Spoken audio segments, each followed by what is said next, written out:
All right, I highlighted such an amazing book, and it is called Flow, The Psychology of Optimal Experience by Mihaly Csikszentmihalyi. Now, say that fast 5 times. If you read his name, it's like almost impossible to figure out how to pronounce his name, but it is Mihaly, we hope, Csikszentmihalyi. This book is so great because it can help us in so many ways. So I'm going to jump in. I'm going to highlight the book in about 15 minutes. Hopefully, cross fingers, because there's so many nuggets of wisdom within this book and so many things that we can use in our everyday life that can make a big difference. So basically, if you think about a time when you were in deep enjoyment, when you were full of creativity, when you were totally involved and you lost track of time, you're completely lost track of time, the chances are you were probably in a state of flow. And that's what this whole entire book is about. It's about really delving into as many flow opportunities as we can. So often people feel like their lives are wasted, or they feel like, they're bored, or they feel like they're anxious maybe, or they're bored, or they're overwhelmed. So sometimes we spend that time in our life in those moments.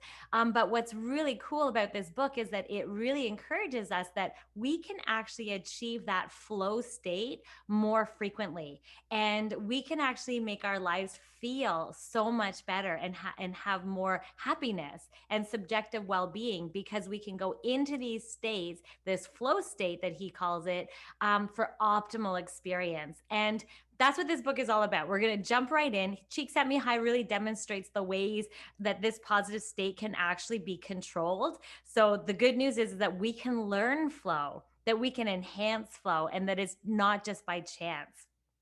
So, the general overview of this book is that a meaningful life is one where a person spends time in a state of optimal experience called flow. So, the more we can have these optimal experiences throughout our day, we're going to be in more flows. Like the more flow state we're in, our lives are going to feel better. So, to live a great life is how he put it within his book.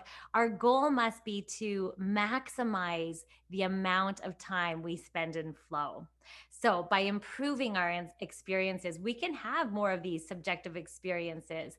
And I love the way he put in his book too. He says that happiness is not a constant state of mind, it actually needs to be cultivated and defended. So in other words, it's up to us. We literally have to, delve into this. We want to try to achieve and cultivate more flow states so that we can, have more subjective experiences of happiness. So are you ready? We're going to learn how we can transform any task, even the mundane, boring tasks like doing laundry. And you guys all know that I don't like doing laundry. So the reality is you can actually bring yourself into flow state while you're doing it. So that is what we're going to learn today. We're going to talk a little bit about that. So the key takeaways, we're going to talk all about what is flow. We're going to talk about 5 principles to transform any activity into flow state. We're going to talk about making flow the norm. So can we make it like the norm in our life so that we have more of these flow states? And then we're also going to talk a little bit about creating flow out of chaos. Now, our life isn't without stress. Let's face it, right? There's ups and downs, there's challenges. That's what makes us human. So creating flow in even what could feel like chaos, we're also going to talk about that. So let's jump right in. So first of all, what is flow? I kind of defined it a little bit in the beginning, and it's basically that state where you're in the zone. When you go into that zone where you feel like you've lost track of time. They say it often, like with athletes, they're in the zone. So to achieve flow, we need 3 things.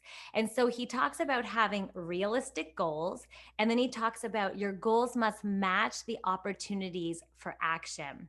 He also talks about having complete focus in that activity. So I don't know about you, but have you gone into activities and you're doing it, but your mind's thinking about other things, or so you're not necessarily achieving a flow-like state. But when you have those realistic goals and your skills are matching that opportunity, in other words, you have the skills to do the activity, you're not feeling frustrated because you don't know what you're doing, but it's not so easy that you're bored. When your skills match the opportunity, And then the complete focus is that third element. So those three things are actually needed in order to achieve flow. So if you think about it, one time, maybe if you think back to a time where you were in flow state, where you lost track of time. And I remember I was just playing in my driveway, I was playing with a beach ball, and the goal was keep the ball up as long as you can in the air. And we were all like rallying this big beach ball around. And I was in flow state. I lost track of time. We were having so much fun. It was enough of a challenge to match my skill level. And then at the same time, I was completely focused in that moment. I was mindful in that moment. And I was like, we were all, in flow state. It was so much fun. So flow happens when your skills match the difficulty of the task. If it's too difficult, think about that. Like if something's too difficult, usually we have that sense of overwhelm and anxiety and anxiousness. Whereas if something's way too easy, we get bored. It's not a challenge for us. So it's really important to match our skill set to the amount of the task that we're doing. So in other words, we want to make sure something's challenging enough, that's upping our skills, that ups the ante. And then at the same time, we want to make sure that it's not so easy that we become bored. So that is how we can achieve flow. But then that third piece, remember, having realistic goals that match our skill set, and then also having complete focus in that activity.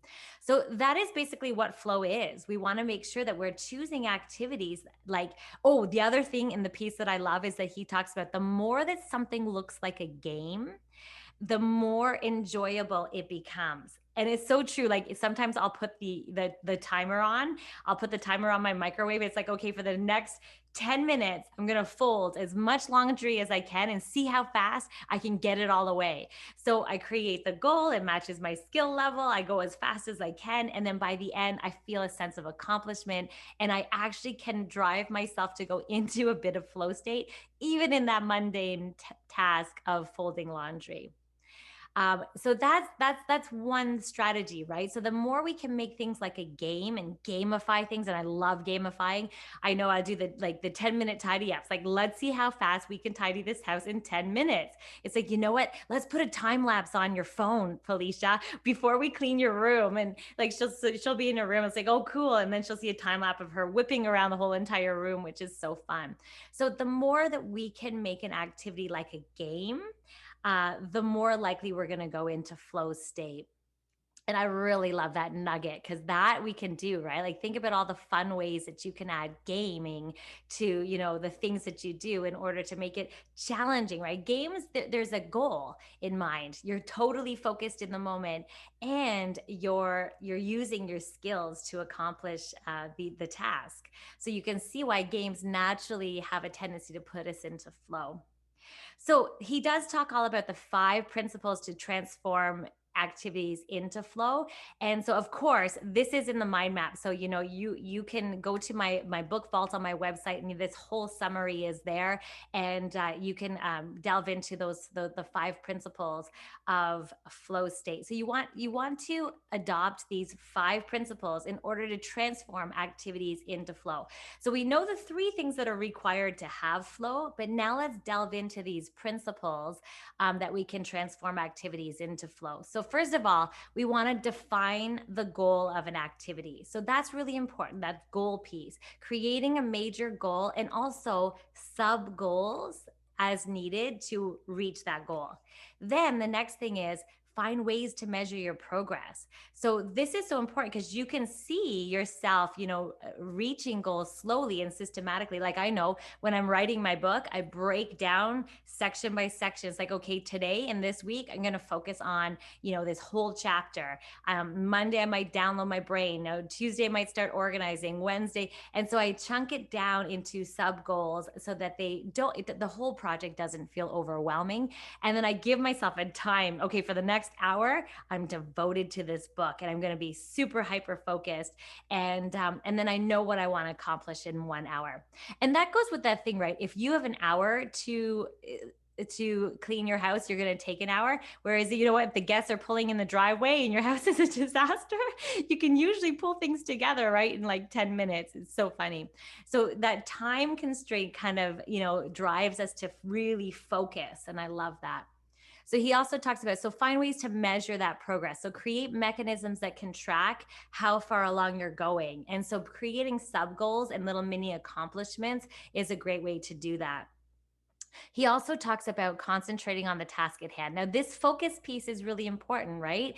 Dedicating your full attention to the task. And then he talks about developing the skills needed to make that progress. So now this is really key. So I always find that, if something is really challenging, it slows you down, right? You start to get frustrated. And so what I love about this piece is that sometimes we need to step away and think about, well, what are the skills that I need in order to do that? Like for me, it's like sometimes like now with formatting and Word, it just gets me out of flow. I'm no longer like feeling the love in my work, and I'm just getting frustrated. So my skill level obviously doesn't match the task. So developing the skills needed in order to make progress is one of these wonderful ways we can transform activities in order to make them more likely to go into flow state. So that's a really good point, right? Like developing the skills so that we don't feel anxious and we don't move out of the flow state, and making an effort to improve every skill that's required for that goal that you want for yourself. And then I love this piece, keep raising the stakes. Don't let it get boring, right? Making sure that you're upping and really making, new goals for yourself. And once you achieve your goals, you kind of repeat this whole entire process, which is defining your goal, finding ways to measure your progress, concentrating on the task at hand, and developing the skills needed to make progress. And then keep raising the stakes so that we don't get bored. So those are the 5 principles to transform activities into flow. Now, he does talk all about, making flow the norm. He talks about making it intrinsic, so your own personal goals, like self goals you set for yourself, finding your motivation from within. He talks about setting better goals that are intrinsic. He talks all about getting immersed in those activities and paying attention. And just enjoying the immediate experience is one of his suggestions too. He also talks about how work actually naturally produces more flow-like experiences, because if you think about it, usually there's a deadline, there's a time constraint, we feel this sense of using our skills, and we have that sense of feeling challenged as well. So it makes us happier, it makes us stronger, more creative and satisfied. So work is kind of structured like a game. So again, he's really emphasizing that we can transform, the mundane activities and the daily activities in our leisurely life and in our work, especially, into opportunities for flow. So what we want to do is try to spend as much time in creating opportunities of flow. So that is really, one of the things that he suggests. So I know we're running out of time here, and I'm trying to stay within the time constraint. So some of the actionable nuggets for me is I really loved this idea and those 5 principles that he walks you through. What resonated for me a lot was this idea of, sometimes I think I'm missing that mindful piece, or I'm missing that paying attention piece, because I do the time thing. I make it fun. I try to make it like a game, and I set good goals for myself. But I think the piece that maybe I can up for myself, and my action that I can take from this book, is seeing how I can achieve more flow state. So maybe adding in that focus and that attention in the moments that I'm in, and seeing how that makes me go into flow. Like when we do these book clubs, oh my gosh, I'm in flow, like 100%. Like the challenge of looking at the mind map, enjoying the people that are with me, and recording and everything, and having a goal and a timeline, and losing track of time and totally being focused. So my question then for you, and something to consider and food for thought, is where are you already in flow in your life? And then taking it one step further and thinking, how could you add more opportunities for flow? So I think that would be a really fun thing to consider. And this book is so great, Flow, The Psychology of Optimal Experience by Mihaly Csikszentmihalyi. And I hope you really enjoyed this summary. And of course, I always suggest if something sparks your interest to support the author and purchase the book, because let's face it, there's so much knowledge and experience and wisdom within these books that we really do want to support the author as well. And this is just a highlight. Even if you've already read the book, it's kind of nice sometimes to get a little review and then, a summary of it so that you can apply it to your life. So that's it. I hope you enjoyed it, and I will see you soon.